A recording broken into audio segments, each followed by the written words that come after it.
Membacakan di bagian akhir tadi bahwa ada beberapa catatan, misalnya sistem pemilu tidak perlu terlalu sering dirubah, ya kan?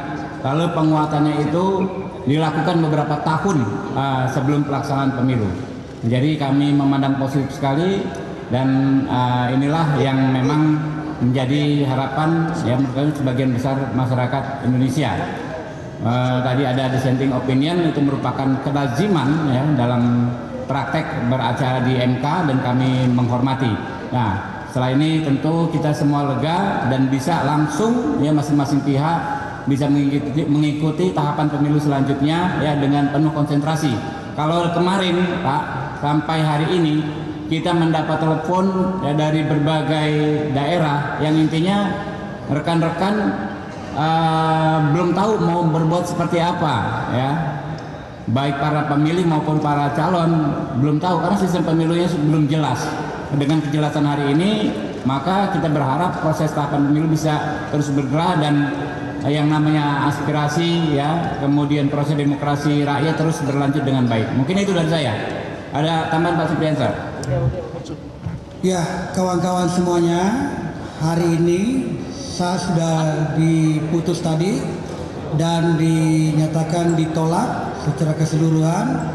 Ini menandakan bahwa proses pemilu yang akan dilaksanakan pada tahun 2024 ini nanti akan dilaksanakan dengan sistem proporsional terbuka.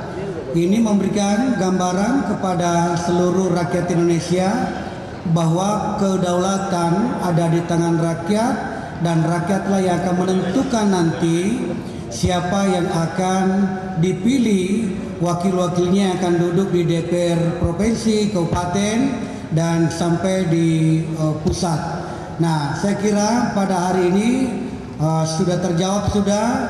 Beberapa hari kita menunggu semuanya apa gerangan dalam putusan ini dan ternyata putusan baru saja diketok palunya oleh majelis dan kita dengarkan secara bersama. Ada hal menarik bahwa terlepas dari kekurangan masing-masing, sistem tertutup dan sistem terbuka yang telah disampaikan majelis tadi ini, maka ini adalah kesempatan terbaik. Kalau misalnya sistem proporsional terbuka kita laksanakan dan masih ada praktek-praktek money politics yang ada di tengah-tengah masyarakat, maka ini adalah peran di mana misalnya Bawaslu boleh bekerja sampai ke bawah. Dan ada hal menarik lagi bahwa ketika ada yang ditemukan langsung dia dicopot dari pencalonannya jika ada yang bermain-main dengan money politics. Bahkan lebih daripada itu ada yang digambarkan tadi majelis pada saat membacakan pandangan MK, yaitu bahwa jika ada yang ditemukan bermain money politik maka tidak menutup kemungkinan diajukan untuk dicabut izin daripada parpolnya. Saya kira ini adalah sebuah pendapat-pendapat yang disimak tadi ini dan merupakan perbaikan ke depan. Kesimpulannya bahwa sistem terbuka masih banyak kita harapkan lebih perbaikan di tahun-tahun mendatang atau di periode-periode ke depan, bahwa sistem terbuka jauh lebih baik dibanding dengan sistem proporsional tertutup, karena ini adalah memberikan kesempatan kepada rakyat untuk memilih calonnya sendiri. Ini juga mendekatkan rakyat kepada pemilihnya. Kalau sistem tertutup, maka rakyat kadang-kala tidak bisa mengetahui siapa yang menjadi wakilnya, karena yang memilih untuk calon tertutup ini adalah pihak partai politik. Nah, olehnya itu partai politik juga tidak ada yang bisa menjamin bahwa untuk mengurus nama-nama calon pertama, kedua dan seterusnya, apakah itu tidak dilaksanakan dengan pendekatan money politik. Nah, saya kira juga ini adalah plus minus semuanya. Saya kira itu ya, dari saya dan Pak Guru Rahman. Ya, berikutnya selanjutnya saya serahkan kepada Al Ustadz Al Habaib Al Abu Bakar Al-Habsyi. Rakyat seluruh Indonesia bergembira. Ternyata demokrasi Indonesia masih hidup dan menyenangkan. Saya yakin dan percaya nanti demokrasi akan terasa enjoy, gembira, dan terasa pesta. Semua caleg-caleg di Indonesia yang beberapa nomor-nomor yang menantikan dengan tegang yang siap untuk bekerja jadi nggak bekerja, selesai sudah hari ini. Hari ini hari raya para caleg se-Indonesia. Ya, boleh dikasih aplaus kawan-kawan sekalian. Alhamdulillah MK hari ini sudah memberikan keputusan tentang sistem pemilihan umum. Berkelas sudah. Ya, dan ini sangat ditunggu-tunggu. Yang selanjutnya putusan MK ini yang menolak permohonan. Ya, pemohon menunjukkan bahwa sistem pemilihan telah sesuai dengan konstitusi. Ya, hal ini tentunya memperkuat tafsir ketentuan pasal 1 ayat 2 Undang-Undang Dasar 45 ya berada di tangan rakyat ya. Di sisi lain, ya hadirin yang berbahagia, ini pastinya sambutan gembira ada di seluruh partai. Oke? Gembira semua, Gerindra, Golkar, Gerindra dan semua Gerindra. Dan saya yakin PDI pun yang sangat dewasa dan matang, sungguh pun dissenting, dia pun gembira karena ini pilihan demokrasi. Oleh karena itu hadirin yang berbahagia, semoga pemilu berjalan dengan baik dan partai berlomba dengan jurdil, tidak ada kecurangan dan sebagainya. Menang diharapkan yang terbaik untuk Indonesia. Terima kasih. Berikutnya Pak Arteria, mungkin sebetulnya saya sedikit ya komentar ya. Pak Arteria ini pemenang sejati dalam permasalahan ini. Kenapa?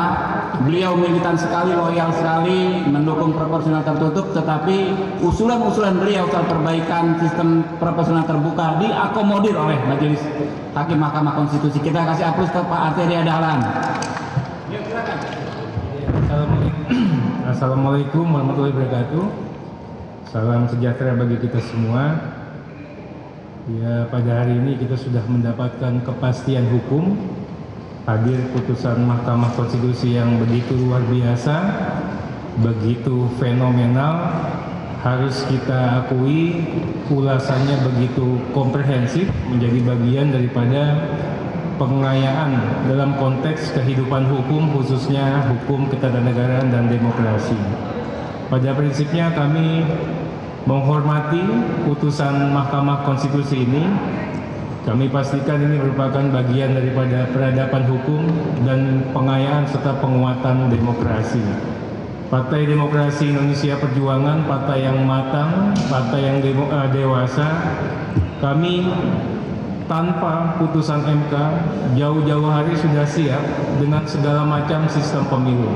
Insya Allah dengan didukung oleh kekuatan rakyat, Bapak Ibu semua, kita semakin hari semakin dikuatkan. Yang kami sampaikan kemarin, tadi dikatakan itu bukan pandangan DPR. Yang kami sampaikan kemarin itu adalah pandangan DPR yang tentunya berbeda dari 8 fraksi yang lain. Kami pastikan itu untuk penguatan demokrasi, untuk perbaikan kualitas demokrasi, dan semoga yang kami sampaikan ini menjadi bukti konsistensi PDI Perjuangan akan kekuatan historical. Tadi dikatakan bahwa yang namanya bicara demokrasi tidak bisa dilepaskan dari perspektif historis. Bagaimana nuansa kebatinan sidang-sidang BPU PKI kala itu. Kami juga ingin memastikan apa yang kami sampaikan tadi sudah menyelimuti yang namanya unsur ideologis, ya, filosofis, sosiologis dan yuridis. Demokrasi kita, Bapak Ibu, bukan hanya demokrasi yang kita contek dari model barat saja. Demokrasi yang bersendikan kesejahteraan, yang diselimuti oleh paham gotong royong. Tidak cukup demokrasi kita ini seperti yang Bapak Ibu lihat di parlemen, one man, one vote, one value. Tapi kesetaraan di lapangan-lapangan yang lain, itu yang lebih penting, yang lebih esensi. Kami juga ingin sampaikan, ya, semoga ini menjadi kemenangan kita semua. Kami juga ingin diingatkan, ya, Bung Hatta mengatakan kedaulatan ciptaan rakyat Indonesia itu harus bersendikan, ya, bersendikan dari rakyat Indonesia sendiri.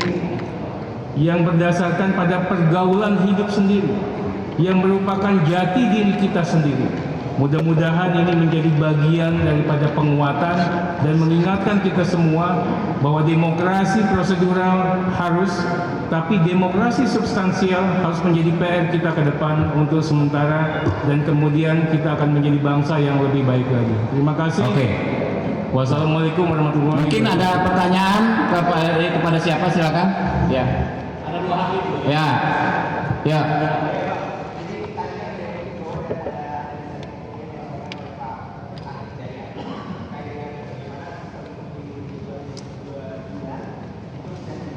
Baik, pemirsa, baru saja tadi kita saksikan itu adalah konferensi pers dari para anggota DPR